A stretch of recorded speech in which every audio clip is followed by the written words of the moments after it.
What's the point of a husband who won't stand up for his wife?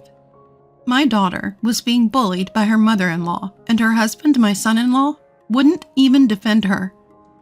Instead, he said, "Mother-in-law, this is just part of her education as a wife.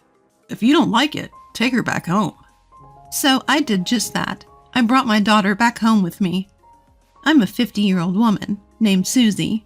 I live with my only daughter, Maureen. My husband passed away in a car accident when I was young, and Maureen was in kindergarten. Since then, I've raised her on my own. I won't lie, it's been tough. I'm sure there were many days when she felt lonely or upset. But she graduated high school and went on to college. After college, she got a job and became a working adult.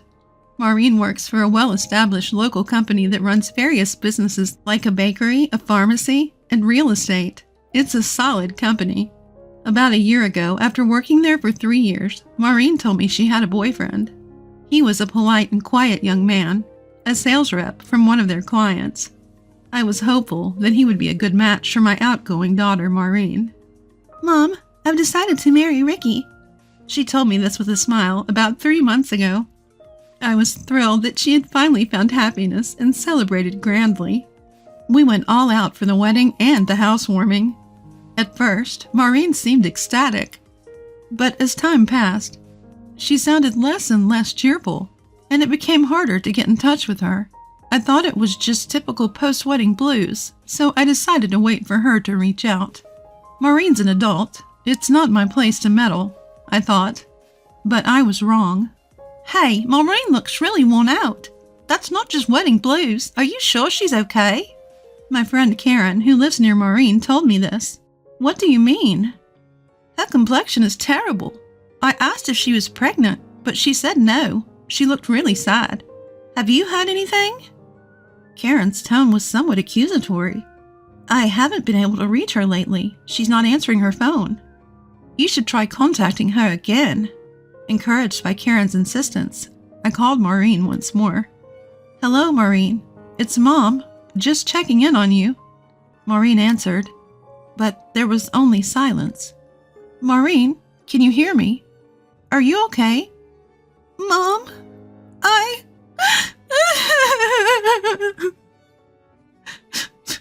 Maureen broke down crying on the phone. "Maureen, are you okay?" "Mom, I'm not okay." Hearing that Maureen wasn't doing well, I regretted not visiting her sooner. I've been so wrapped up in work that I've neglected her. But Maureen always put on a brave face for me, always cheerful. Now she's in tears, saying she's not okay. I held back my emotions and rushed to Maureen's side. "Maureen, Mom's here." "Mom, When I saw Maureen, she looked worn out, a shadow of herself from just a few months ago. "What happened to you?" I hugged Maureen and rubbed her back. Seemingly relieved, Maureen began to speak through her tears and sobs. "Ricky's parents are bullying me. They say I'm uncivilized because I was raised by a single mom, so they're disciplining me."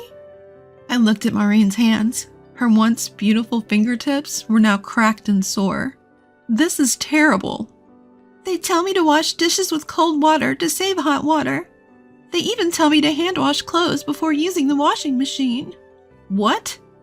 Apparently, her mother-in-law insists that Maureen hand wash her clothes as a pre-wash. "And I have to mop the floor every morning." Fuming, Maureen added, "What hurts the most is when they badmouth you, Mom."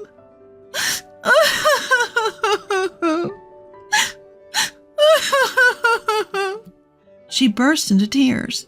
I was livid and yelled at Ricky's parents. "What are you doing to my daughter?" Ricky's parents came out from the living room.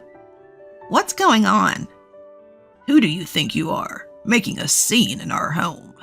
"You're bullying my daughter under the guise of discipline." They retorted, "This is why we can't deal with women from single-parent homes."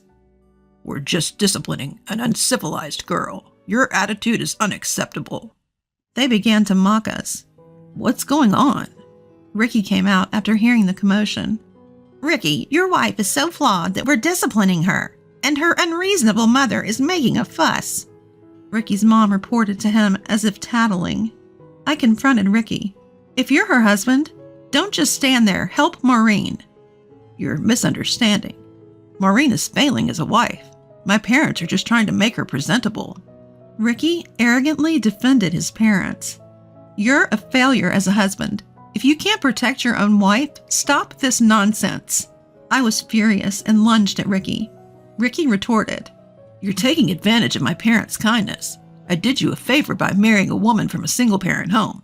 If you have a problem, take her back with you. With that, he shook off my hand. I lost my balance and fell at the entrance. Mom, are you okay? Maureen rushed to my side. I'm fine, Maureen. You don't need to stay here any longer.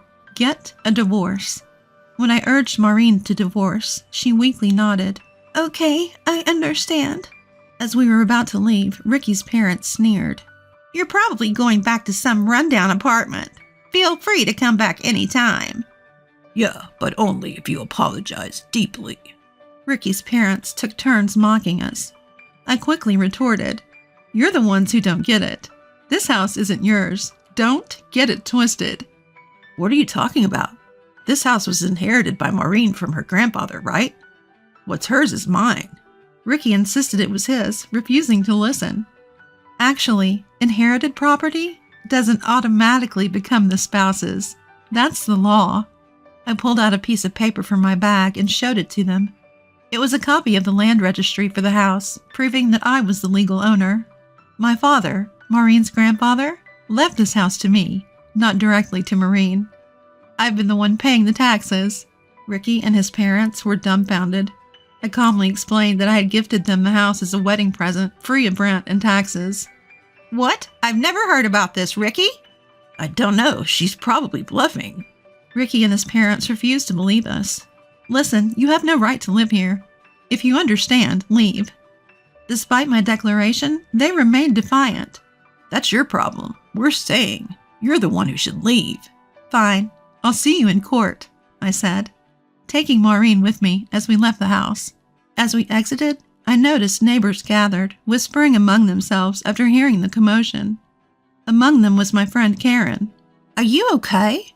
Sorry for causing a scene. Karen looked concerned. I'll explain everything later, I said, hugging Maureen as we left. After that, Ricky and his family tried to continue living in the house, but word had spread in the neighborhood. People had noticed Maureen's declining health since her marriage.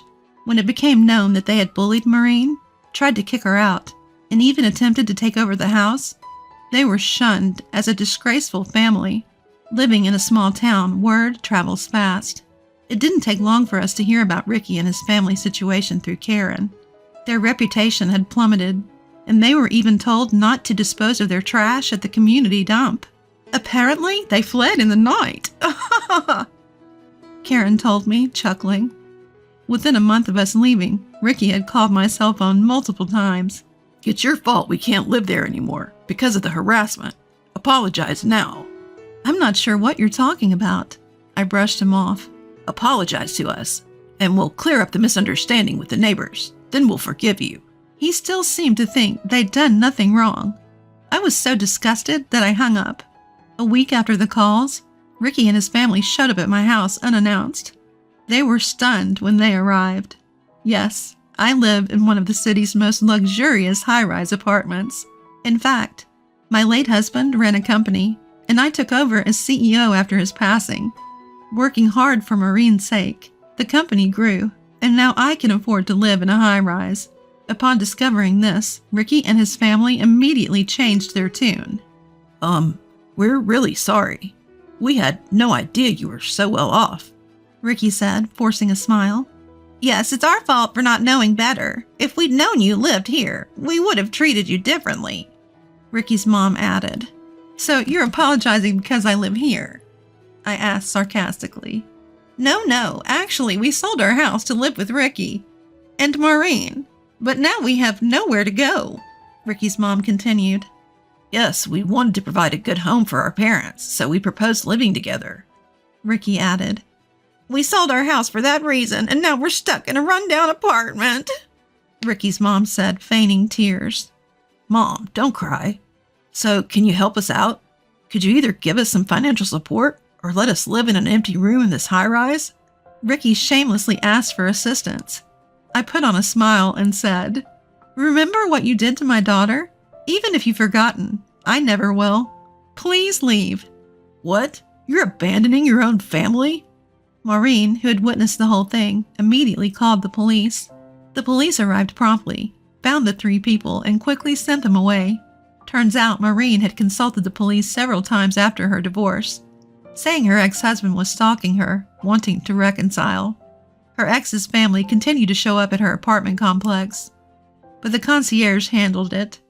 They've been scraping by in a cheap, run-down 2-bedroom apartment ever since. They squandered the money from selling their house on new furniture during the move, leaving them with almost nothing.